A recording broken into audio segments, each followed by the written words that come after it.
va servir de fil conducteur sur lequel vous pourrez toujours y retourner quand vous allez accompagner les enseignants. C'est en fait, on a mis en place un pédagogkit. Alors pour ça, je vais partager mon écran ici. Voilà. Ok, partager. Et donc, j'arrive sur mon navigateur et je saisis rentrée numérique. Alors, comme moi, j'y suis habituée, évidemment, il va proposer le site directement. Mais vous, si vous tapez rentrée numérique sans le BE, c'est un des premiers liens. Et donc, le site, c'est bien rentrée-numérique.be, tout attaché et sans accent. Ça va, vous me suivez tous? Vous voyez le site? Oui? Ok. Oui, oui. Ok. Alors, donc, quand on est sur le site, vous avez sur votre gauche le pédagogkit. Et dans le pédagogkit, on propose à la fois différents tutoriels pour tout ce qui est outils transversaux, mais nous, aujourd'hui, on va voir tout ce qui est outils et pistes disciplinaires. Et vous pouvez voir pour chaque matière, nous avons mis en place différents outils qui peuvent être utilisés. Et donc ici, nous allons aborder histoire. On arrive sur cette page histoire et vous avez en fait un Geniali qui va reprendre les différents outils que l'on peut utiliser et aussi des exemples. En plus, si je parcours la page, dans le bas, vous avez quelques exemples d'activités qui ont déjà été mises en place par des enseignants. Donc, ça peut donner des pistes ou des idées aux profs qui souhaitent évidemment mettre en place une activité numérique avec leurs élèves. Donc, on va rentrer dans le Geniali, donc les outils numériques pour le cours d'histoire. Là, on vous explique un petit peu comment travailler sur le Geniali. Donc, je ne sais pas si vous connaissez l'outil Geniali ou pas. Donc, ça permet de faire des présentations beaucoup plus enrichissantes que le diaporama traditionnel, genre PowerPoint ou Google Slides. Donc, ici, évidemment, il y a l'icône qui permet de voir où sont les interactivités de la page. Là, ça permet évidemment de parcourir les dias par numéro. Si par exemple, à un moment donné, on est un petit peu perdu dans la navigation et je dis, ben voilà, je suis à la dia numéro un tel, on peut évidemment accéder directement à la diapositive concernée. Et puis, quand vous avez ici l'icône petit plus et qu'il est activé, ça veut dire qu'il y a le bouton de la souris, le curseur change en main, c'est qu'il y a un exemple qui est associé avec l'outil qui est présenté. Jusque-là, ça va? Alors, comment on présente les différentes activités pour le cours d'histoire? On propose aux enseignants différents histoportails. Voilà. On a aussi des outils qui permettent de communiquer, des outils pour le concept historique, pour critiquer. Alors, la rubrique synthétisée, pour le moment, il n'y a encore rien, c'est en cours de construction. Et enfin, une série de ce qu'on appelle Serious Game, dont le thème est l'histoire. Jusque-là, vous me suivez? Pas de questions? Tout va bien? Ok, donc je continue. N'hésitez pas à m'interpeller ou pour quoi que ce soit. D'accord? Alors, nous allons commencer avec les histoportails. Vous pouvez, vous, en parallèle aussi, l'utiliser. Enfin, c'est peut-être plus difficile de manipuler tout en suivant. Et donc, ici, on a différents histoportails qui permettent aux profs, mais évidemment, de trouver des outils à intégrer dans leurs différentes disciplines. Donc, ici, nous avons l'exposition. Donc, ça permet d'assister à des galeries virtuelles qui se mettent à jour au fur et à mesure des événements qui qui apparaissent. Et donc, on peut très bien choisir l'un ou l'autre des éléments qui sont ici, sur lesquels on peut y travailler. Ça, c'est pour les BNF Exposition. Et puis, nous avons Gallica. Voilà, il faut tant que ça se charge. Et là aussi, vous avez toute une série d'outils qui vous permet d'accéder à des thèmes historiques qui pourraient être exploités avec les élèves en fonction des périodes qu'ils étudient. Oui? Alors, j'ai une petite question par rapport à la mise à jour de ce Geniali. C'est Educate qui s'en charge ou tout le monde peut y participer? Alors, la mise à jour du Geniali, ce qui se passe, c'est l'équipe Educate qui le met à jour. Et quand, dans les ateliers disciplinaires, nous avons des fois des enseignants qui nous fournissent ou qui nous donnent des fois des pistes, des outils. Par contre, les activités qui sont en dessous, ce sont des activités que des enseignants ont pu mettre en place. Okay. Et là, à ce moment-là, mais c'est nous qui gérons le site en lui-même. Le site André numérique, c'est nous qui le gérons. Mais les exemples qui sont repris en dessous sont des exemples qui ont été donnés en classe par des enseignants et aussi testés et approuvés, je vais dire. Donc, mis en situation avec les élèves. OK. Voilà. Donc, je retourne sur donc, Histoire de Paris. Voilà. Donc, ici, voilà, on a comme ça différentes thématiques en fonction du type de document, puisque dans le cours d'histoire, on travaille aussi, les élèves sont censés repérer le type de document. Enfin bon, là, je vais pas rentrer dans le détail. Mais voilà, donc c'est un outil où on peut trouver déjà des éléments qui sont faits et qui pourraient servir pour les cours.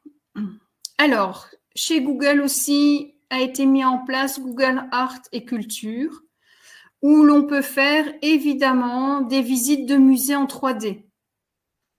Différents éléments qui permettent de visualiser différents éléments par des vidéos, par des musées virtuels. De plus, c'est une application que l'on peut installer sur le téléphone. Mais là, c'est tout ce qui est orienté art et culture. Alors ici, nous avons un atlas historique multimédia. Évidemment, ici, comme vous voyez qu'il y a des euros qui apparaissent, c'est un site qui est payant. Donc, Histoire à la carte, on a ici quelques exemples. Mais si on veut consulter évidemment l'ensemble de la documentation, là, on demande, enfin, c'est un outil qui demande une participation aux frais. On le mentionne toujours. Maintenant, les écoles à voir ce qu'elles en font ou pas. Voilà.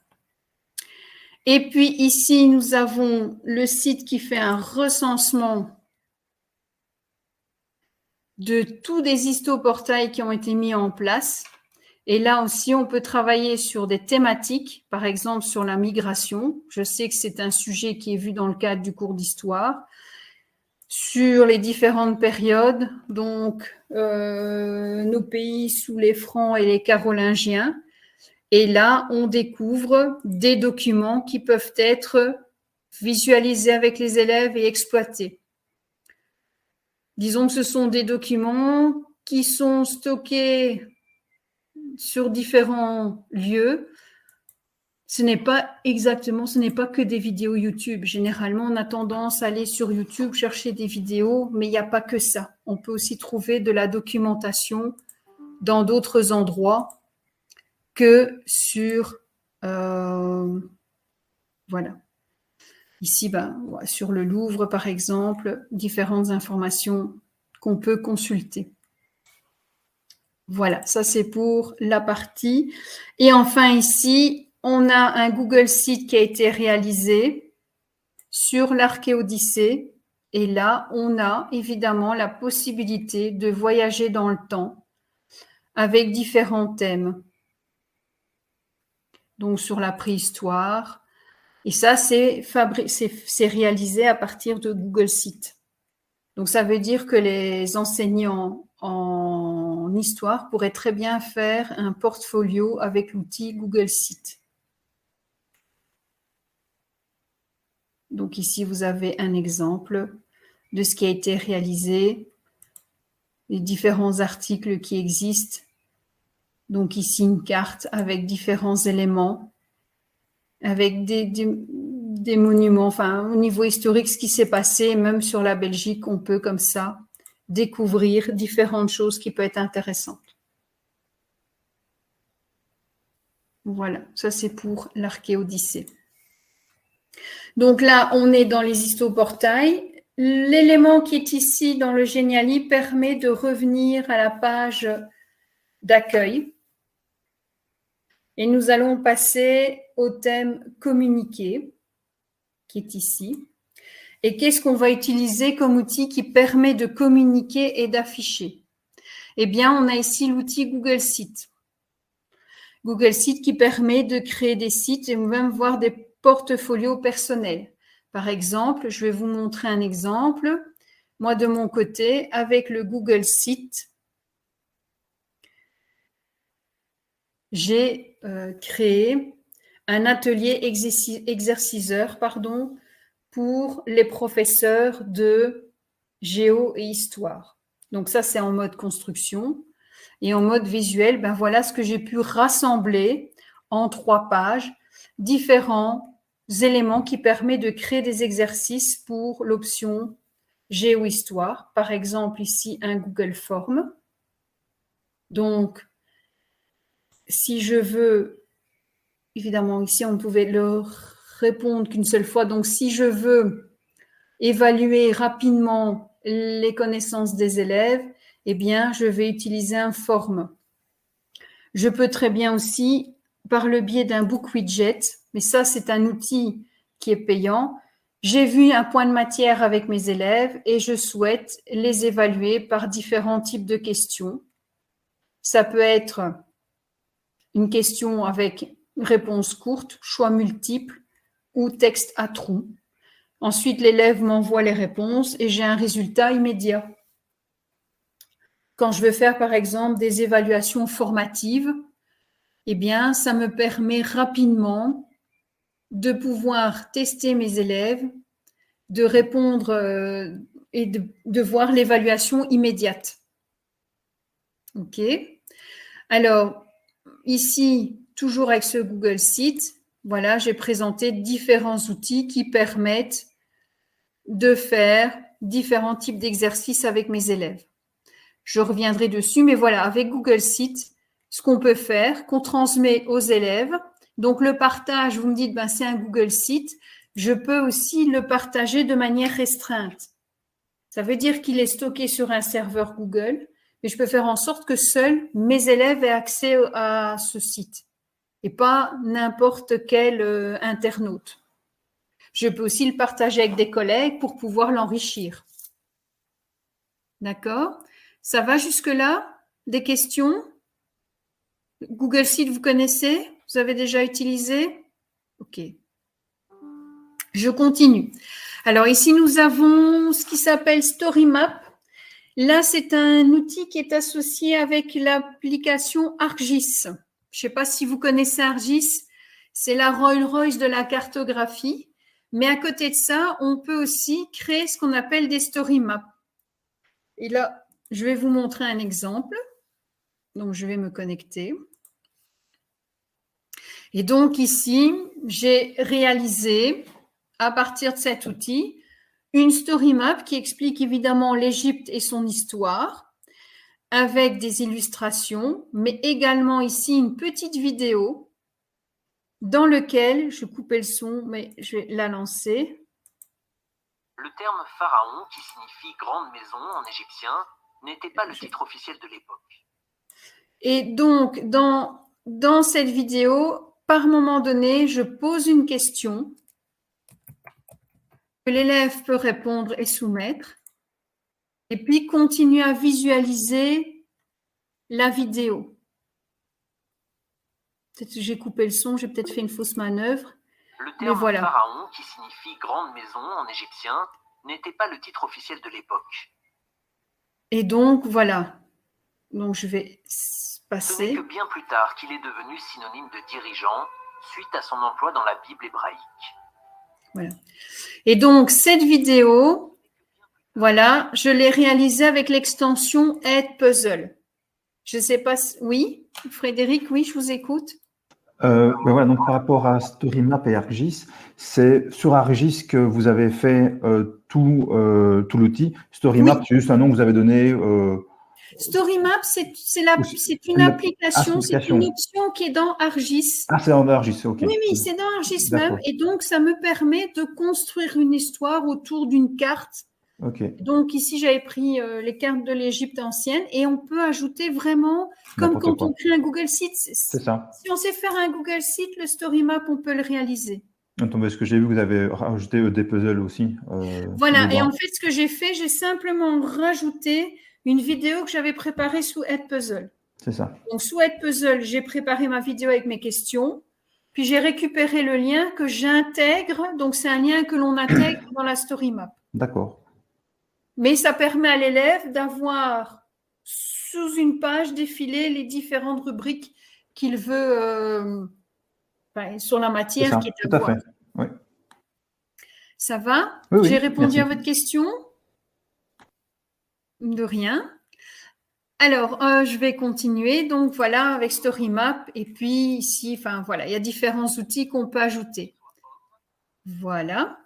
Alors, ici, c'est un site qui permet aux étudiants de recréer ou pourquoi pas d'imaginer une bataille, la bataille en fonction de cette fameuse tapisserie de Bayeux. Donc, qui permet aux élèves, voilà, de tout simplement, peut-être, pourquoi pas, reproduire une partie de la tapisserie de Bayeux. Mais ça permet à l'élève de pouvoir prendre en main des outils, placer des objets, les manipuler, les faire bouger, jouer sur la transparence, sur la rotation. Voilà, découvrir des outils, effet miroir. Donc, je veux le mettre dans l'autre sens. Si je veux garder ou non les proportions et autres. Donc, pourquoi pas un petit atelier qui permet aux élèves de prendre en main des outils numériques et eux-mêmes d'être acteurs dans leur apprentissage par le biais d'un exercice que le prof d'histoire pourrait leur demander. Voilà, par exemple. Donc ça, voilà. Ensuite, on a évidemment le Geniali, dans lequel on peut ici créer ce qui s'appelle une image interactive. Donc voilà, on étudie le Premier Empire, on analyse le sacre de Napoléon et il y a toute une série de personnages qui sont connus. Qui sont-ils? Et voilà, je parcours mon image interactive et sur les points qui sont mentionnés, j'ai intégré une légende. Voilà. Alors, les images interactives, ça va aussi bien pour un cours d'histoire que pour un cours de sciences. Je l'ai fait dans le cadre d'un cours de sciences avec le schéma de la peau et autres. Donc, si on veut analyser une œuvre d'art qui est contextuelle, un tableau par exemple, eh bien, on peut créer une image interactive. Donc, je vous ai parlé Google Sheets, Geniali, et puis évidemment Canva. Donc, vous savez que Canva et ArcGIS, quand vous êtes des établissements scolaires, vous pouvez bénéficier de cet outil dans son entièreté avec toutes ses options gratuitement. Vous le savez ça? Oui, voilà, ok. Et donc, on a ici Canva. Et là, par exemple, comment créer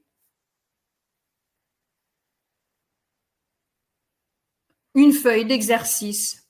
Donc ici, on demande aux élèves de retrouver les différents dieux égyptiens et de connaître les rôles de ces différents dieux. Voilà, par exemple, une petite fiche qu'on peut réaliser avec Canva. D'accord? Alors, je vais revenir à l'accueil. Donc, ça, c'est pour communiquer et afficher.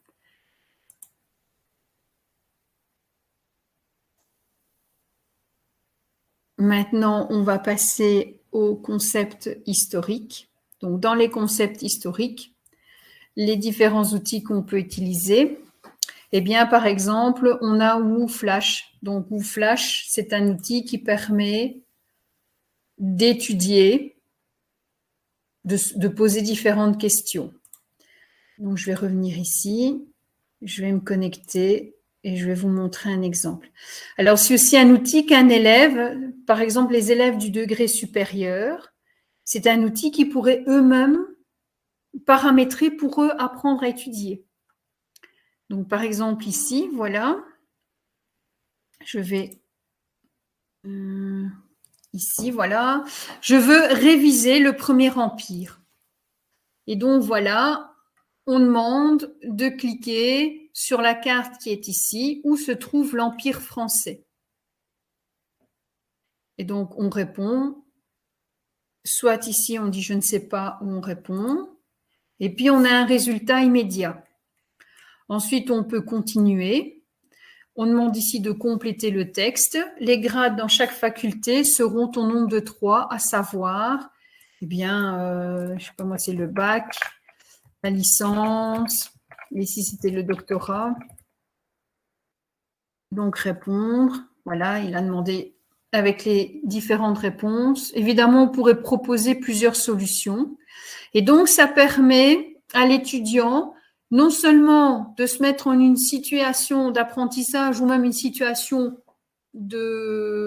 d'évaluation et d'avoir une ligne conductrice avec ce qui est bon ou pas. Et donc ici, ben voilà, légender, donner le nom de personnage.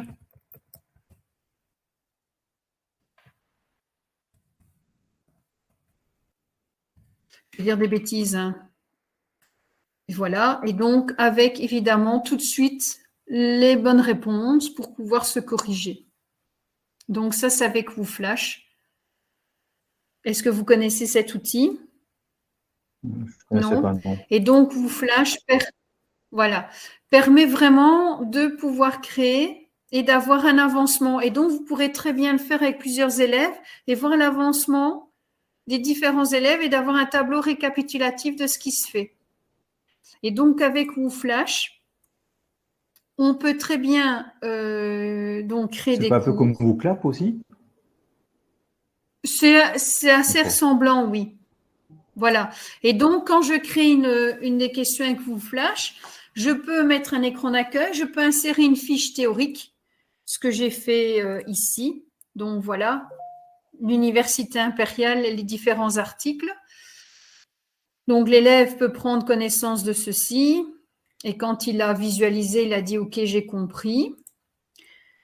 On a ici complété le texte. Donc, c'est la question qui vient évidemment après l'élément précédent. Mais quand je me teste, évidemment, là, je pense que c'est mis en ordre aléatoire, mais je pense que dans la paramètre, on peut changer ça. Et puis, voilà, associer différentes images. Ce qui est intéressant, c'est qu'on a vraiment plusieurs types de questions.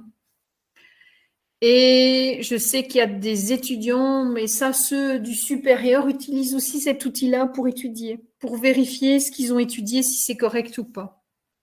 Et donc, je pense que c'est un outil qui est à faire découvrir aux étudiants. Oui? Est-ce que c'est gratuit? Est-ce que c'est gratuit oui. Ou est-ce que c'est payé? C'est gratuit, tout à fait. Okay. C'est gratuit. WooFlash est gratuit, oui. Oui. Donc là, en plus, vous pouvez, il y a du contenu public. Ce qui est intéressant, c'est que vous pouvez trouver déjà des contenus existants qui peut aider les enseignants pour avoir des idées. Donc, Histoire 1 Repopart, là, c'est un parcours complet. Donc, on peut vraiment utiliser le cours et pourquoi pas le retravailler. Et donc là, il y a vraiment toute une série de questions avec différents types de questions. Et ça permet déjà, à partir d'un exemple, de visualiser tout ce qu'on peut faire avec cet outil. Et puis ensuite, se lancer. Donc, évidemment, en histoire, il n'y a pas nécessairement grand-chose. Ça, c'est un peu le souci, c'est que au niveau numérique, les profs d'histoire sont très demandeurs parce que pour le moment, ils trouvent très, très peu de choses. Mais voilà, ça peut aider, même à partir d'un exemple sur art et lettres, on peut très bien pouvoir l'adapter au cours d'histoire. Donc, il y a aussi des cours qui sont mutualisés. Voilà. Je bégaye un peu, mais sorry. Voilà. Donc, ça, c'est pour Mouflash. Un outil à explorer, à utiliser. Alors, vous avez aussi l'outil Quizlet. Vous le connaissez? Oui. Donc, qui est en partie payant, mais en partie gratuite. Moi, avec Quizlet, ce qui est intéressant, c'est que souvent, les enseignants, ils ont déjà dans leur cours des mots de vocabulaire. Et donc, ici, voilà, je vais aller dans mes listes. Je vais aller voir mon espace ici. Vocabulaire du Moyen-Âge. Eh bien, cet exercice-ci, je l'ai préparé en 5 minutes, même pas, en faisant un copier-coller. Je vous explique. Souvent, les profs, dans leur cours, ils ont dans un document Word. Donc là, je vais aller dans mon Google Doc. J'ai déjà dans mes cours un fichier avec mes mots de vocabulaire. Voilà, il est ici. Donc ici, j'ai mes mots de vocabulaire qui sont comme ça tapés. Et j'aimerais, par le biais du Quizlet, de permettre aux élèves d'étudier, d'apprendre à étudier. Donc ici, j'ai les cartes, j'ai la définition, je passe à la carte suivante en fonction de j'ai une illustration ou pas. Et puis, j'ai l'option apprendre où là, j'ai sous différents types d'exercices la possibilité d'étudier. Donc ici, par exemple, voilà, je continue ici par les différents éléments et ainsi de suite. Donc, différents types d'apprentissage et je peux aller dans différents types d'exercices. Tests associés, par exemple. Enfin, voilà, j'ai différents éléments. Alors, comment je vais construire mon Quizlet à partir de mon document qui est ici? Donc là, je vais quitter. Voilà, je vais revenir à l'accueil. Je vais aller dans « Créer ma liste » et donc je crée une nouvelle liste. Et donc là, je l'appelle « Moyen-Âge vocabulaire ». Là, je mets une explication. Découvrons le Moyen-Âge. Voilà. Et puis là en dessous, j'ai mes listes. Normalement, je devrais taper le terme et la définition et puis je suis partie. Mais vous voyez ici, j'ai une option importer à partir de Word, Excel ou Google Doc. Je clique dessus et en fait, ce que je vais faire, je vais prendre mon document, je le sélectionne, je fais un CTRL-C, donc je vais le copier, je retourne dans mon Quizlet et là, je vais le coller. Mais attention, regardez ce qui se passe, ça ne va pas. Il met le terme et il met la définition en dessous, alors qu'il doit le mettre à côté. Et je dois personnaliser. En fait, je dois dire qu'à chaque fois qu'on a fait un Enter,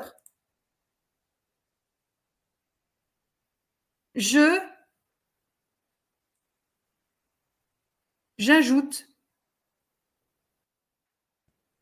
mes éléments. Et voyez ce qui s'est passé? Vous avez vu ce que j'ai fait? Donc, le /n, ça signifie qu'à chaque retour de ligne, eh bien, je passe de l'autre côté. Et vous voyez que mon terme, la définition s'est mise en face. OK? Donc, ça, c'est fait. Ensuite, normalement, je dois avoir une quinzaine de termes. Ou un peu plus, une vingtaine de termes. Le dernier mot, c'est bien vassal. Je vais aller voir dans mon document. J'ai bien le mot vassal et c'est bien homme lié personnellement au Seigneur. Donc, je vérifie. Voilà. Donc, j'ai bien la bonne définition. Et puis après, je n'ai qu'à faire importer. Alors, il va toujours me mettre un petit message d'erreur. Donc, quand je vais créer, il me met un message d'erreur. Et donc ici, il ne le propose pas avant. Je choisis la langue, je choisis bien français. Et puis maintenant, je peux créer ma liste. Qu'est-ce que je peux faire avec cette liste? Soit je copie le lien que je transmets aux élèves, mais si je travaille sur Classroom ou sur Teams, je peux très bien partager sur ces environnements. D'accord? Et ici, ben voilà, du coup, ça, je trouve que c'est quand un prof veut démarrer la première fois en se disant « mais je dois tout recommencer », ben non, en partant d'une liste de vocabulaire, même pour un cours de français, hein, ou le cours de géo, eh bien, si j'ai déjà du vocabulaire qui est dans un fichier Word ou même dans un tableau Excel ou dans un tableau sheet, ça marche aussi. Donc, si le document est sous forme de tableau, eh bien là, il faut faire copier-coller et automatiquement, il va le reprendre. Mais ça peut être une façon de dire comment je peux rapidement créer un outil numérique à partir d'un simple copier-coller. Des questions par rapport à ça? Non? Voilà. Et donc, j'ai mes différents éléments, mes différents types d'exercices où là, par rapport à la définition, je dois taper le mot. Et puis voilà, l'élève peut étudier. À chaque fois, il a une évaluation en direct. Là, c'est pour l'outil Quizlet. Alors, évidemment, ici, moi, j'ai un abonnement qui est complet, mais je peux vous garantir qu'avec l'abonnement gratuit, ce que je viens de faire fonctionne. C'est dans la partie de base gratuite, ça fonctionne. Donc, il n'y a pas de souci. Voilà. Des questions par rapport à ça? Non? Alors, ce que je veux aussi vous montrer, c'est, voilà, on a vu des différents mots de vocabulaire. Est-ce que vous connaissez l'outil Blockette? Non, en fait, Blockette, c'est, on peut très bien, sous forme de jeu, un peu comme un Kahoot, mais l'avantage, c'est que dans Blockette, je peux aller rechercher ma liste qui est ici, je peux aller copier ma liste qui est ici et aller la coller dans Blockette. Donc, je peux utiliser une liste qui est déjà dans Quizlet, avec un copier-coller, je peux l'intégrer dans mon Blockette. Voilà. Et à partir de là, je me retrouve avec 2 activités numériques que je peux faire avec mes élèves. En partant d'un copier-coller d'une liste que j'ai sur un fichier Word ou dans un tableau Excel ou même dans un tableau dans Word. Ça va? Alors, je vais revenir sur le Geniali. Donc, je vais quitter ici Quizlet.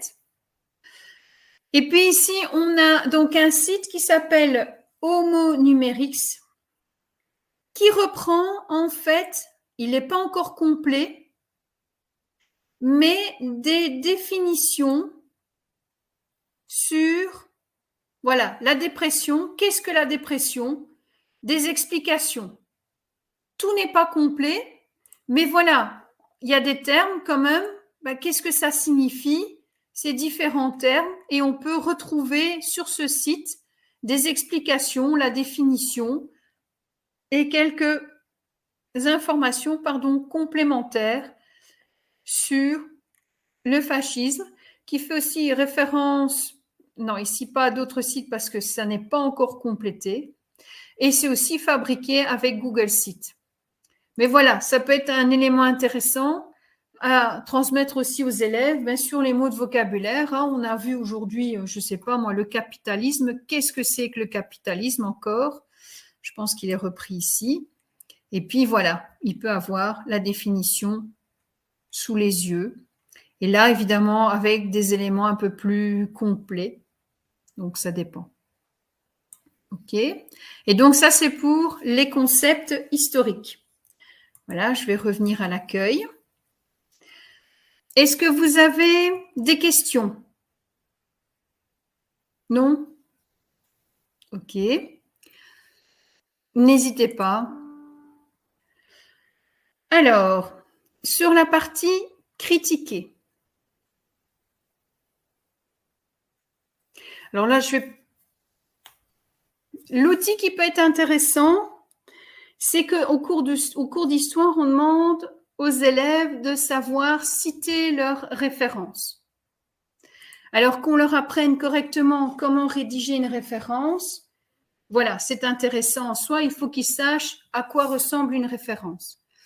Mais cet outil-ci permet de créer la référence. Par exemple, je vais aller sur le site où j'étais précédemment.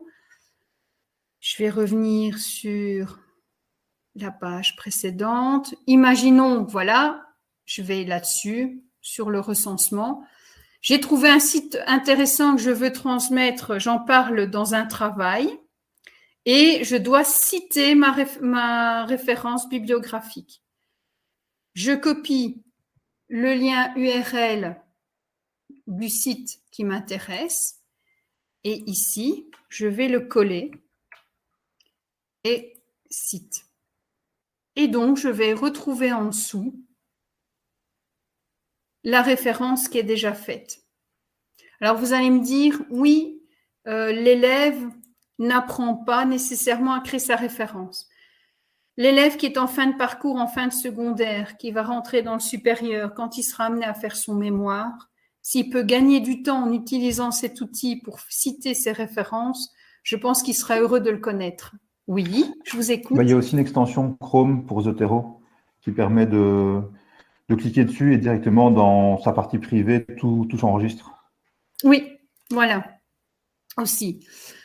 Mais merci, oui, en effet. Mais voilà, donc il est en ligne, mais aussi on peut l'intégrer avec notre environnement Chrome. Voilà. OK. Donc je reviens sur là où j'étais. Donc je vais revenir, voilà. Et donc ici, dans le Google Doc, eh bien justement, on a l'outil citation. Le Zotero, il est en extension. C'est ça que vous vouliez dire, hein, monsieur. Enfin, monsieur Herman. Oui, c'est-à-dire que moi, sur les Chromebooks, j'ai intégré l'extension Zotero directement pour les élèves et pour les enseignants. Et comme ça, eux, dès qu'ils cliquent dessus sur n'importe quel site, en fait, même n'importe quel site, c'est référencé automatiquement dans leur partie privée. Ok, voilà. Ok, merci beaucoup. Et donc, Google Doc, on a l'outil citation et révision. Donc ça, c'est dans le document Word. On a ici outils. Et normalement,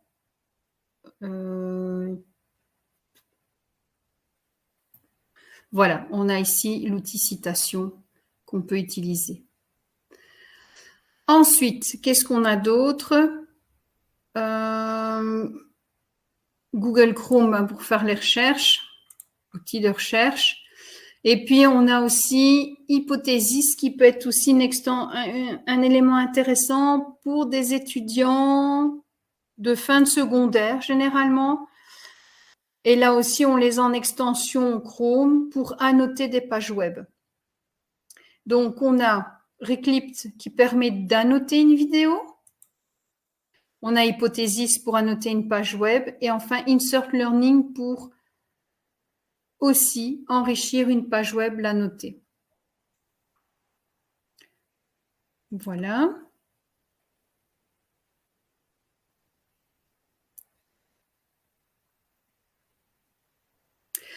Alors, ici, dans ce qu'on appelle les jeux sérieux, on a tout d'abord ici un site qui a été mis en place par une école française, donc sur les traces d'un poilu, s'appelle Goldange. Voilà, c'est les Yvelines. Donc, il y a une petite vidéo et on essaye de retrouver un soldat par différentes épreuves où on doit faire des recherches. Et donc, on a un contexte historique. Enfin, voilà, je vais me connecter. Et alors? Ah, bon, il l'a pas retenu. Enfin, voilà, je vous conseille de le visualiser. Et donc, on vous explique, voilà, c'est une enquête où il faut rechercher un soldat de la Première Guerre mondiale.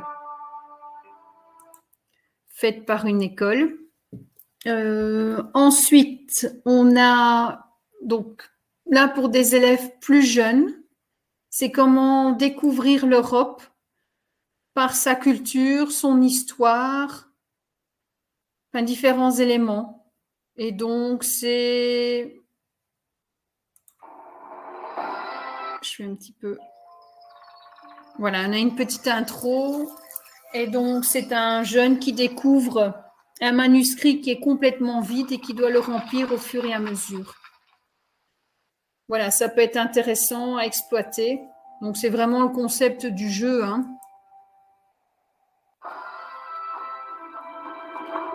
Voilà. Enfin, ça fait du bien de se dégourdir les pattes. 300 ans que je m'ennuie là-dedans, tout seul, et personne vient me voir. Moi, je me dévoue. J'accepte de devenir le gardien, et c'est comme ça qu'on me remercie. Quoi? Et pourquoi est-ce que tu me regardes comme ça? C'est pas possible, je rêve. Alors, je sais que je suis super impressionnant comme ça, mais tu ne rêves pas. C'est bien moi. Et tu es? Qui je suis? Qui je suis? Je suis Loé, le grand gardien du grimoire, voyons. Ce vieux livre? Un peu de respect, petit. On n'est pas dans une bibliothèque ici. Ce grimoire est un objet sacré. Ah, d'accord. Excuse-moi, je délire complètement. Alors, comme ça, tu n'as jamais entendu parler de moi? Non, jamais. Mais sur qui je suis tombé, moi? Après tout ce temps, je m'attendais à voir un mage un peu plus expérimenté. Tu fais partie de l'ordre, au moins. Et donc, voilà, on a différentes questions auxquelles, en fonction des choix que je prends, je vais être amenée à l'un ou l'autre élément du jeu. Donc, ça, c'est pour tout ce qui est l'Europe. Là, ici, c'est un élément qui permet donc à des étudiants de construire. Donc, c'est le site Lumni. Je ne sais pas si vous connaissez. En fait, le site Lumni a de nombreuses références scolaires. L'inconvénient, c'est que dans certaines rubriques, il y a des vidéos qui y sont associées, mais des vidéos qui viennent de chaînes françaises. Et comme on n'habite pas en France, on ne peut évidemment pas accéder à la vidéo. Mais là, on demande, voilà, on a vu les différents éléments de la cité romaine. Qu'est-ce qu'une cité romaine? Et on est parti. Et on peut, les bâtiments, les différents bâtiments, on a un rappel des bâtiments et quels sont leurs rôles.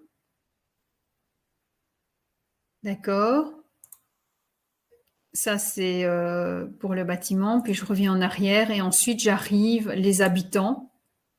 Donc, le comédien, le commerçant, donc la société romaine, les différentes personnes qui composent la société romaine. Et puis enfin, pouvoir construire sa cité romaine. Et vous voyez ici, non seulement c'est classé par classe, mais là, c'est système français. Donc, on peut démarrer de la première secondaire jusqu'à voilà, le lycée, le collège. Et dans les différentes matières, on peut trouver comme ça des activités. Donc, Lumni n'est pas nécessairement intéressant que pour le cours d'histoire, mais également pour d'autres cours. Ici aussi, je pense, ça vient aussi du site Lumni, voilà. Des exercices sur Napoléon Bonaparte. Voilà, des activités qui permettent en même temps de réviser et d'étudier. Donc, ici, alors si je reviens maintenant sur la partie histoire. Donc, synthétiser, on n'a pas. Et puis, on a aussi l'outil qui permet donc d'en communiquer.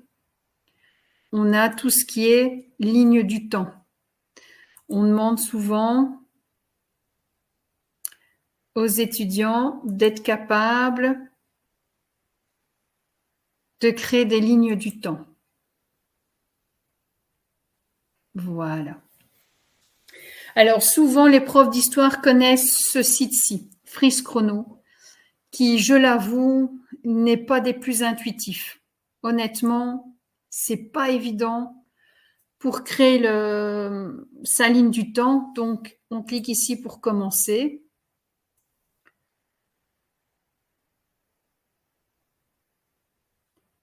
Voilà, ça prend du temps. Donc, on a les paramètres. Je définis la date de début. Par exemple, si je veux envisager la Révolution française jusqu'à la fin de l'Empire. Je peux définir l'échelle et puis je valide. Je peux faire en sorte que ma ligne ait des lignes secondaires ou principales. Je peux évidemment le format des années, la police. Et ici, dans classique, je peux la terminer avec une flèche. Donc, je paramètre, chaque fois, je valide. Et puis ensuite, là, tout en haut, j'ai différents outils qui me permettent, donc je peux la mettre en 3D. Donc, ça prend le temps. Voilà ce que ça donne. Ensuite, je peux ajouter les différents éléments. Voilà, j'ai différents exemples que je paramètre et puis je peux ensuite la sauvegarder et la générer en PDF. Si je veux illustrer mon cours, mais je pourrais très bien aussi demander aux élèves de créer la ligne du temps, mais je trouve que ce site-là n'est plus un des plus intuitifs. Alors, on peut aussi créer une ligne du temps avec un site qui est tout nouveau qui s'appelle History. Voilà. On a déjà ici, évidemment, c'est un site en anglais. On a déjà ici différentes lignes du temps qui sont prédéfinies que des enseignants partagent. Donc, par exemple, la Révolution française. Voilà, on va cliquer dessus. Hop. Et donc, si je veux la visualiser, voilà comment elle se présente. Donc, j'ai différents points.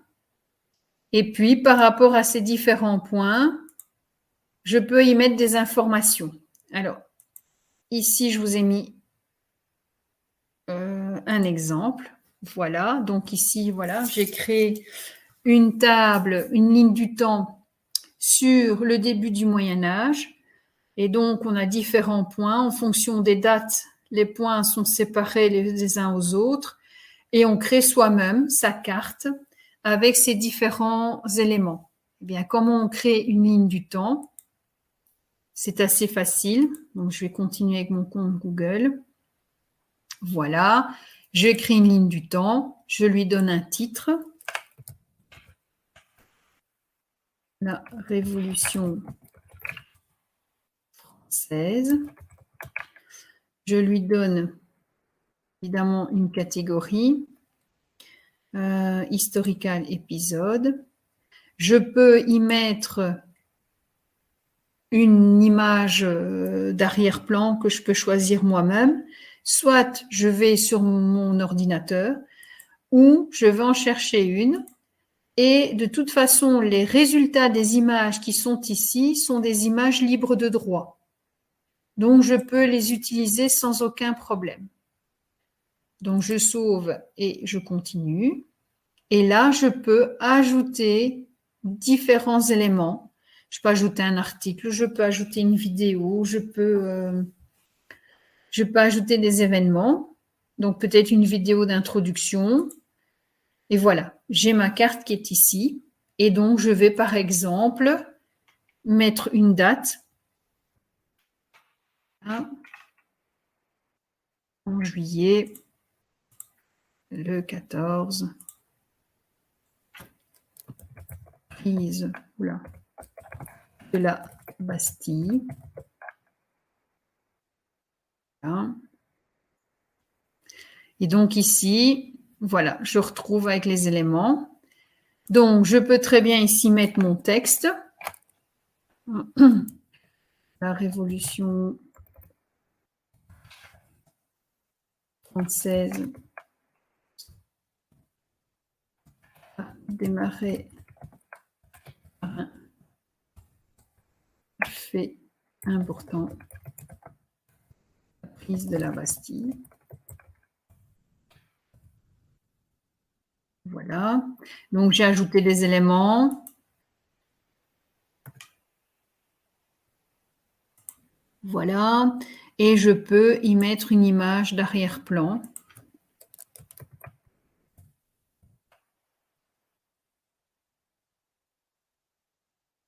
Voilà. Évidemment, Bastille, j'ai mis Bastille tout seul, mais voilà, je vais faire ça. Et puis, pour pouvoir publier, il faut que j'ai mis plusieurs dates, au moins 4 dates pour aller sur mes différentes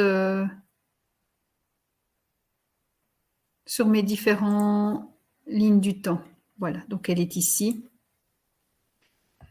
Et donc je continue. Voilà. Ah, j'ai pas sauvegardé, j'ai oublié de sauvegarder. Donc voilà, on a différents éléments et puis ensuite je rajoute un élément supplémentaire. Donc j'ai celui-ci. Enfin, j'ai plus en tête les différents éléments de la Révolution française, mais je vais mettre 1792. Procès Louis XVI. Blabla. Et voilà.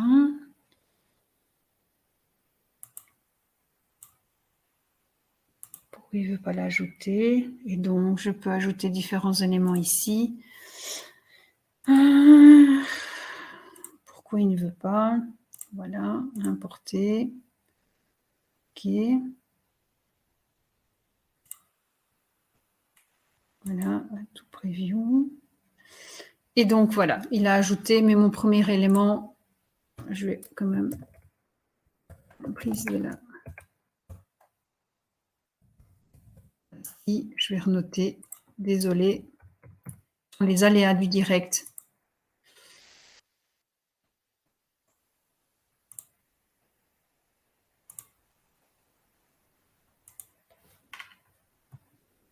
Ah oui, il manque le titre. Voilà. Et voilà. Et donc, j'ai mon deuxième élément. Et je peux, comme ça, successivement mettre différents éléments, puis ensuite partager le lien, comme je l'ai fait ici, avec les différents éléments. Et donc, c'est aussi une façon, soit le prof l'utilise et illustre son cours avec ceci, ou pourquoi pas demander à l'élève de créer une ligne du temps, mais autre que sur papier et crayon. Donc, c'est avec History. Voilà, ça c'est un autre outil. Alors, l'outil ici qui permet aussi de réaliser des lignes du temps, c'est le Timelines.js. Là, je vais vous montrer un exemple.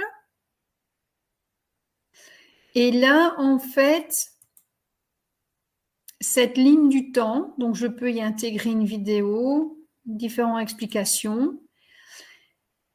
C'est un peu particulier. En fait, elle se crée à partir d'un Google Sheet. Donc voilà, je vais vous montrer. Donc ici, le Timeline.js permet de créer des lignes du temps, mais pas nécessairement uniquement pour des thèmes historiques, ça peut être des thèmes d'actualité, ici les femmes et l'informatique, même dans le cadre d'un cours de citoyenneté, on pourrait très bien, donc vous avez ici différents exemples, et puis on vous explique comment créer une ligne du temps. Et donc, on vous propose de télécharger un Google Sheet, donc qui est un modèle. On en crée une copie. Évidemment, je la nomme. Je vais mettre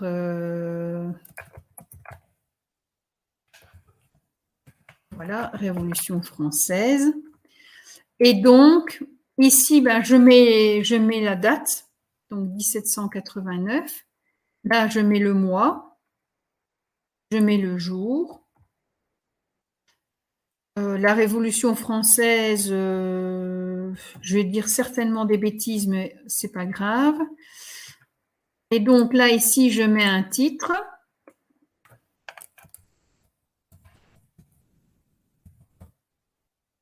Là, je mets mon texte. Ici, je mets évidemment l'événement, prise de la Bastille. Là, je mets la population en colère,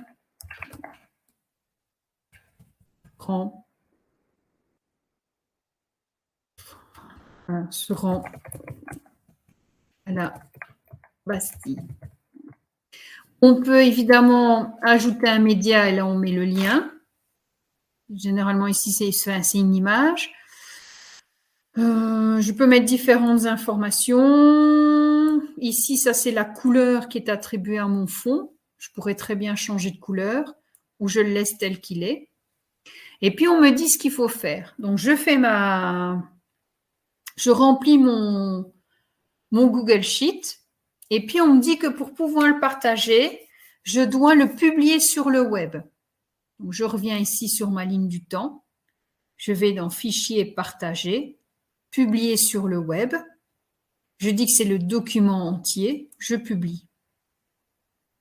Et donc, je fais OK. Et là, il se génère un lien. Mais normalement, ici, en fait, il me dit d'utiliser le lien qui est ici. Donc, là, je ferme. Je prends le lien qui est là, CTRL-C.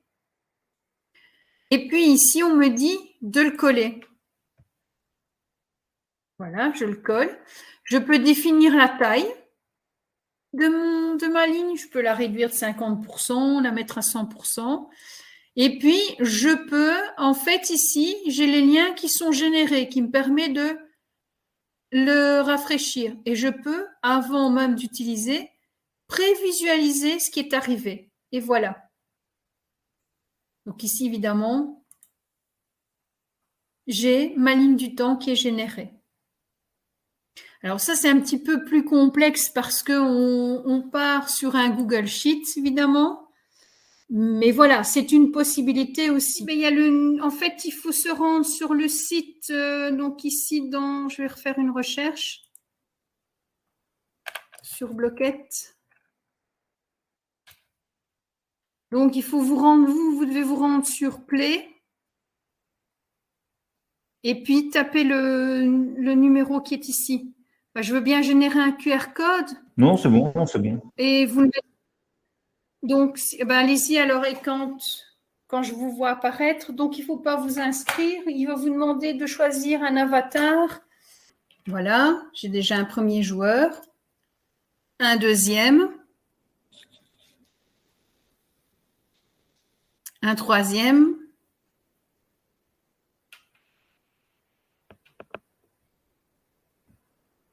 quatrième.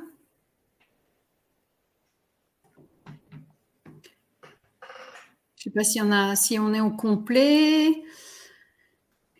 Bah oui. Je vais peut-être vous montrer avec le bloqueur comment on peut aller rechercher une liste dans Quizlet et l'importer dans Blocker. Ça, je vais vous montrer. Ça peut être intéressant. Alors, normalement, je suppose que vous savez visualiser. Il faut visualiser. Donc, je suis repartie. Oui, vous avez les questions. Je connais Blockit. Donc, l'outil. Mais je ne sais pas pourquoi. Je pense qu'il y a un problème de réseau qui n'arrive pas Je vais fermer un petit peu les fenêtres. à me connecter. Donc, je vais aller ici sur Blockit. Non, Voilà. il ne veut pas. Il ne veut pas. Donc, Blockit me permet évidemment, avec mes élèves, de jouer c'est pas pour ça ou de moi-même créer Enfin voilà, c'est pas grave. différentes listes. Bon, de toute façon, donc, je me connecte avec mon compte. Voilà. Vous êtes à 5 participants, donc j'ai mes différentes. Je vais lancer la course alors. Ce qui s'appelle des sets ici, des listes. Et puis. Et donc j'aimerais créer. Donc ici, créer donc un nouveau jeu. Est-ce que vous pourriez partager votre écran? Pardon, je vous interromps. Oh, pardon, oui, je vais. Désolée. Merci. J'avais oublié, oui. Merci de me le rappeler. Ça m'arrive, désolée. Donc voilà, je suis allée, je vais revenir. Je vais revenir en arrière. 7, donc j'ai ouvert 5 mon navigateur. J'ai tapé Blockit. Alors normalement, voilà, premier résultat. Je suppose que vous savez visualiser, il faut visualiser. Donc ici, oui, vous avez les questions. Log avec mon compte Edueno, avec mon compte Google, pardon. Pourquoi? Je pense qu'il y a un problème de réseau. Et ici, j'ai déjà différents sites, mais je n'ai pas sur le vocabulaire du Moyen-Âge. Et donc, je vais créer une nouvelle liste. Il ne veut pas que je vais appeler. Oui. vocabulaire. C'est mis à 4 joueurs, c'est pas pour ça que d'autres Moyen personnes ne âge. savent pas rentrer? Enfin Là, je voilà, peux c'est mettre pas une grave, oui. description. Mais bon, de toute façon, je connais. Je peux télécharger une image pour couvrir. Vous êtes et vous à regardez 5 ici, je peux participants, soit donc, ajouter moi-même et je vais manuellement, lancer la course alors. ou j'ai l'option ici Quizlet importe. On peut aussi Et puis, importer à partir d'une feuille Google Sheet, mais je dois vous dire qu'elle est plus complexe. C'est beaucoup plus facile de passer par ici. Donc, je clique sur Quizlet import. Qu'est-ce que c'est ça? Et puis, je fais créer mon set, pardon. Et donc là, je pars d'un Quizlet que j'ai mis en place moi-même. C'est Sûr. 8. Et donc là, 8, il ouvre 7, le Quizlet 7, directement. 6, 5, 8. Mais ce qui est là, Alors, normalement, dans le next step, on Enfin, vous je dit suppose ce qu'il que vous faut savez faire. il faut Donc, visualiser. on vous dit comment expliquer. Vous avez des questions. Donc, il faut rechercher ma liste. Je dois cliquer ici sur les points. Je dois choisir exporter. Je copie le texte et puis dans l'étape suivante, je vais pouvoir coller mon texte. Donc, je vais ici. Je vais rechercher mon espace. Voilà, Moyen-Âge, vocabulaire. C'est mis à 4 joueurs, c'est pas pour Là, ça que j'ai d'autres les personnes ne savent fameux pas 3 rentrer? petits points. Enfin voilà, c'est pas Je grave. clique dessus, Mais bon, de toute façon, je exporter, connais, mais je voilà. copie le texte. Vous êtes à 5 participants. Ensuite, donc, j'arrive, je vais je lancer la retourne course sur mon alors. bloquette, next, et là, je vais coller, CTRL V, puis ou clic bouton droit, et j'ajoute les questions. Et voilà, je retrouve toutes mes questions. J'avais normalement une vingtaine de mots. Et voilà, je retrouve bien toute ma liste. Et puis, ensuite, je sauvegarde ma liste. Elle est là, C'est sûr. 8. Et si après, 8, je 7, veux 7, 6, tester 5, 8. et jouer avec, eh bien, je choisis le Alors, type normalement, de jeu que je veux faire. Souvent, Enfin, on je suppose fait... que vous savez il faut visualiser. Par exemple, la oui, vous avez les mais questions. je connais Bloquette. Je définis le jeu. Mais je ne sais pas pourquoi. Je pense qu'il y a un problème de comme on a réseau. 22, je vais peut-être le faire en une dizaine de questions. Connecté. Et voilà, j'ai un host now. Et je vais couper le son. Non, il ne veut pas. Et donc, Il ne veut pas. si vous voulez Non, le tester, mais- je vais peut-être vous montrer avec le bloqueur comment on peut aller rechercher une liste dans Quizlet et l'importer dans Bloqueur. Ça, je vais vous montrer. Ça peut être intéressant. Donc, je suis repartie. Donc, l'outil qui est... je vais fermer un petit peu les fenêtres parce que... Donc, je vais aller ici sur Bloquette. Voilà. Donc, Bloquette me permet évidemment, avec mes élèves, de jouer ou de moi-même créer différentes listes. Donc, je me connecte avec mon compte Google. Voilà. J'ai mes différentes, ce qui s'appelle des sets ici, des listes. Et donc, j'aimerais créer, donc ici, créer donc un nouveau jeu. Est-ce que vous pourriez partager votre écran? Pardon, je vous interromps. Oh, pardon, oui, je vais, désolée. Merci. J'avais oublié, oui. Merci de me le rappeler. Ça m'arrive, désolée. Donc voilà, je suis allée, je vais revenir en arrière. Donc j'ai ouvert mon navigateur, j'ai tapé Bloquette. Voilà, premier résultat. Donc ici, je me log avec mon compte Eduino, enfin avec mon compte Google, pardon. Et ici, j'ai déjà différents sites, mais je n'ai pas sur le vocabulaire du Moyen-Âge. Et donc, je vais créer une nouvelle liste que je vais appeler vocabulaire Moyen-Âge. Là, je peux mettre une description. Je peux télécharger une image pour couvrir. Et vous regardez ici, je peux soit ajouter moi-même manuellement, ou j'ai l'option ici Quizlet importe. On peut aussi importer à partir d'une feuille Google Sheet, mais je dois vous dire qu'elle est plus complexe. C'est beaucoup plus facile de passer par ici. Donc, je clique sur Quizlet import. Je vais masquer ça. Et puis, je fais créer mon set, pardon. Et donc là, je pars d'un Quizlet que j'ai mis en place moi-même.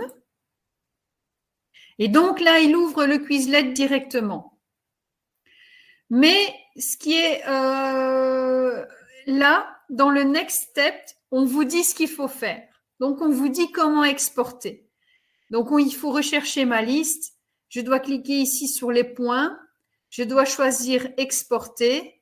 Je copie le texte. Et puis, dans l'étape suivante, je vais pouvoir coller mon texte. Donc, je vais ici. Je vais rechercher mon espace. Voilà, Moyen-Âge, vocabulaire. Là, j'ai les fameux 3 petits points. Je clique dessus. Exporter. Je copie le texte. Ensuite, je retourne sur mon bloquette. Next. Et là, je vais coller CTRL-V ou clic bouton droit et j'ajoute les questions. Et voilà, je retrouve toutes mes questions. J'avais normalement une 20aine de mots. Et voilà, je retrouve bien toute ma liste. Et puis, ensuite, je sauvegarde ma liste, elle est là. Et si après, je veux tester et jouer avec, eh bien, je choisis le type de jeu que je veux faire. Souvent, on fait, je sais pas, par exemple, la course. Je définis le jeu. Comme on a 22, je vais peut-être le faire en une dizaine de questions. Et voilà, j'ai un host now. Et je vais couper le son. Et donc, si vous voulez le tester, c'était la présentation avec une simple liste sur un document Word. Voilà ce qu'on peut déjà préparer. Donc, le Histo-Atlas. Voilà, merci pour je ne sais pas lire en même temps le tout. Et il y a aussi un autre endroit où on peut trouver, voilà, ici des cartes. Je reviens ici. Draw.io. Voilà.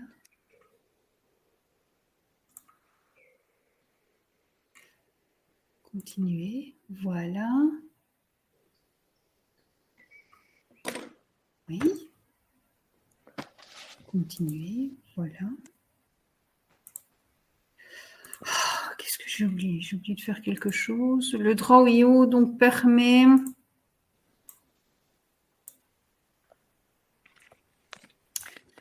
de créer des diagrammes, mais aussi de illustrer à partir d'une carte. Donc, par exemple, je peux très bien ici ouvrir une carte et la légender avec des flèches, différents éléments. Par exemple, si je veux expliquer les migrations ou les Vikings, par exemple, quelles sont les régions qu'ils ont envahies, avec cet outil-ci, donc le diagramme.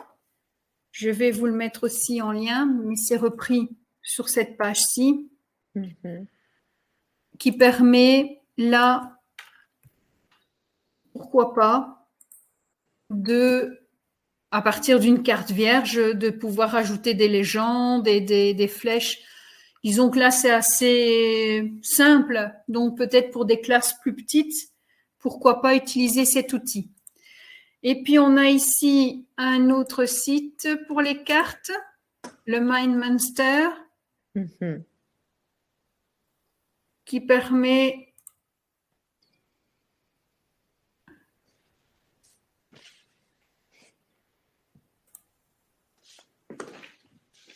voilà,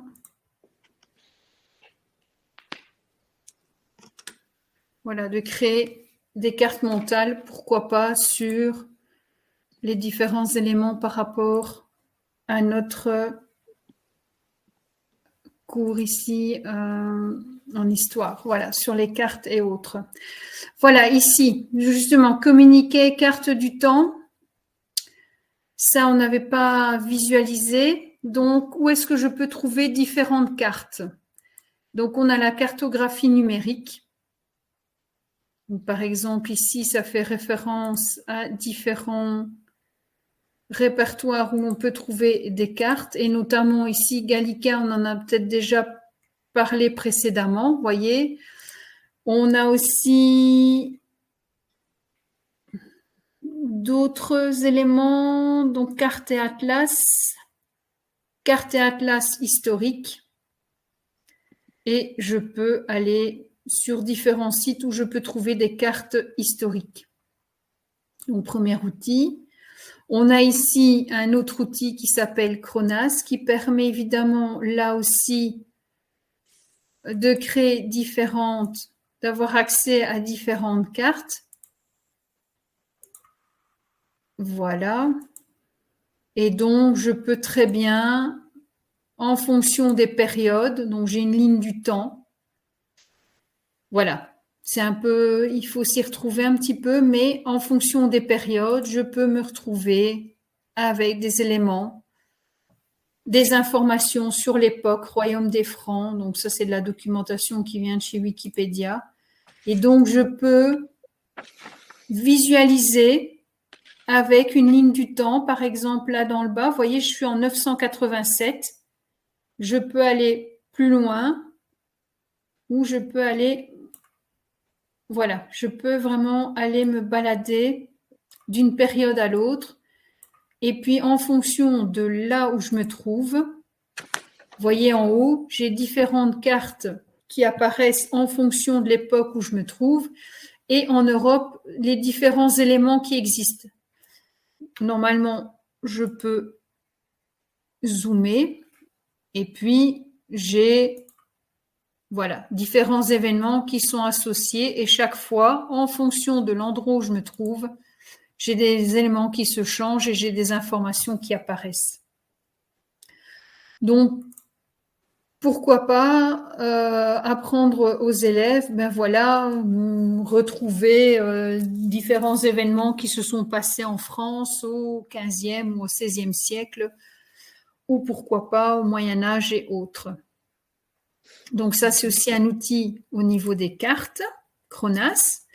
Ensuite, on a le site Jadis qui vous donne des cartes d'époque. Et donc, on a ici le plan de Paris. Et puis, on peut avoir les différentes années, donc l'évolution de la ville de Paris entre 1895 et 1944. Voilà. Donc, une autre façon aussi d'explorer différentes cartographies. Alors, évidemment, on a le site Argis, mais ça, lui, à lui tout seul, c'est un site, c'est un outil qui demande plus d'une journée de formation. Ça s'adresse aussi bien aux profs de géo qu'aux profs d'histoire. On peut très bien retrouver des cartes historiques, et j'ai même un collègue qui a créé, même dans le cadre d'un cours de français, en prenant le roman Les Misérables, il a reproduit le parcours d'un des héros du roman, en prenant une ancienne carte de Paris, en surcouche sur Paris actuel. Alors, et finalement, ici, on a le Google Earth et Google Maps, qui est utilisé, voilà, pour l'histoire. On peut aussi très bien créer en histoire différents parcours avec Google Earth.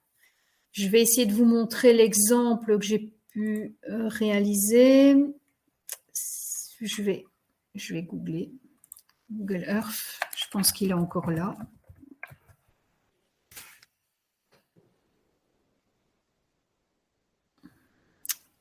Voilà, je vais le lancer. Normalement, est-ce que je vais retrouver ce que j'ai fait sur l'Égypte? Mais je l'ai fait il y a un petit temps déjà. Et depuis, beaucoup d'eau ont coulé sous les ponts.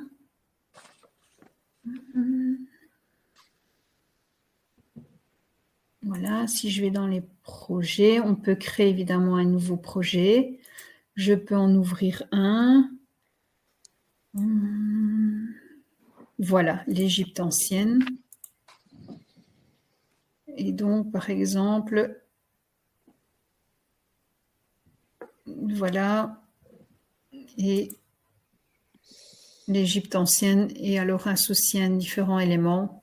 Donc, on peut très bien créer, positionner différents endroits, trouver les lieux historiques, les pyramides, et puis ajouter une petite légende qui explique la pyramide et autres, tout en visualisant là où c'est aujourd'hui, mais ce qu'il y avait il y a X milliers d'années, par exemple, avec le Google Earth.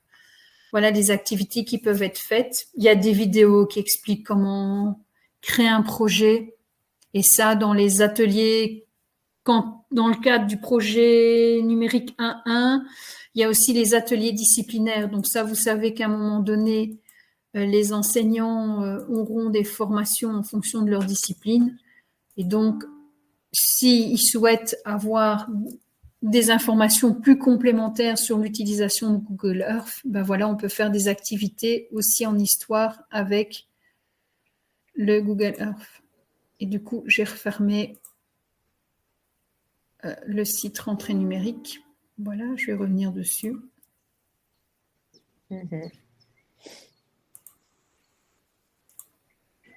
Les outils avec les cartes. Voilà. Ok.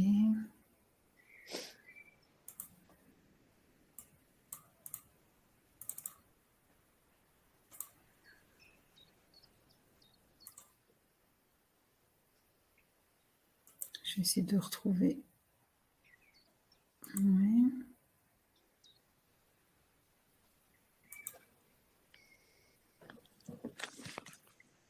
Voilà les lignes du temps. Voilà les cartes du temps. Donc j'étais ici. Histo-Atlas, je vous l'ai montré tout à l'heure. Et puis MapChart. Et là aussi, on peut très bien créer sa propre carte. C'est aussi bien pour le cours de géohistoire, mais par exemple ici, carte sur la Première Guerre mondiale. Voilà.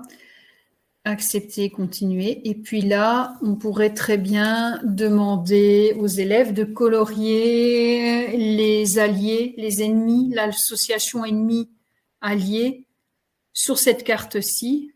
Donc, qui étaient les alliés de la France. Et donc, on peut mettre dans une couleur les différents pays. Et puis, dans une autre couleur, je choisis une autre couleur pour, voilà, l'Empire allemand, par exemple. Donc, on peut aussi évidemment mettre une légende.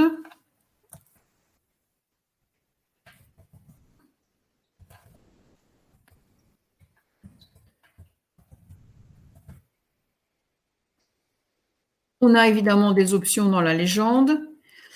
Et puis, on peut prévisualiser sa carte.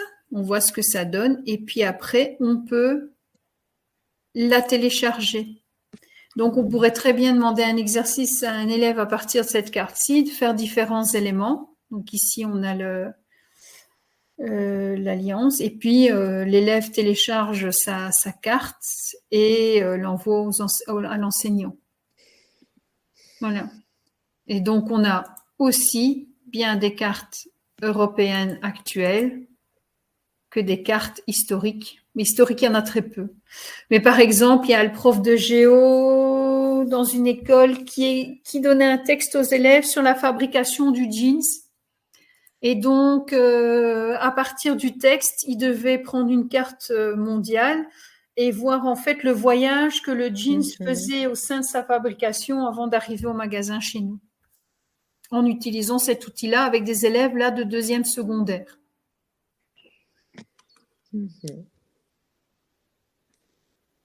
Et donc, c'est avec l'outil Historical Map Chart.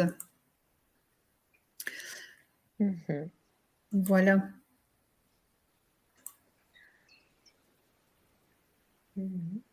Oui, donc communiquer, schématiser. Ben voilà, en fait, j'ai fait le tour.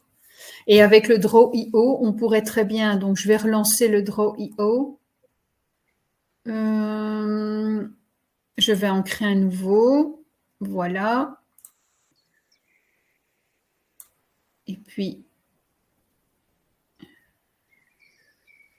normalement, si je fais Open from Device, je vais aller dans Téléchargement, Ouvrir. Ah, il prend. Ah, c'est pas parce que c'est un PNG peut-être. Mais je peux importer. Voilà. Je peux importer. Et là, je pense qu'il va la prendre. Ah, alors je vais recommencer. Device. Et là, je vais la redimensionner. Voilà. Et donc, j'ai la carte qui est ici. Et on pourrait très bien demander à l'élève de mettre des flèches. Bon, voilà. Donc, il pourrait très bien, par la suite, pourquoi pas, l'illustrer avec cet outil-là. Ajouter d'autres éléments qui ne sont pas nécessairement là. Où le prof prépare une carte et avec cet outil-là, demande à l'élève de la commenter, par exemple. Exemple d'activité qui pourrait se faire. Donc, si je vais à la page suivante, ben voilà, on a fait le tour de ce qu'il y avait à présenter. Mhm.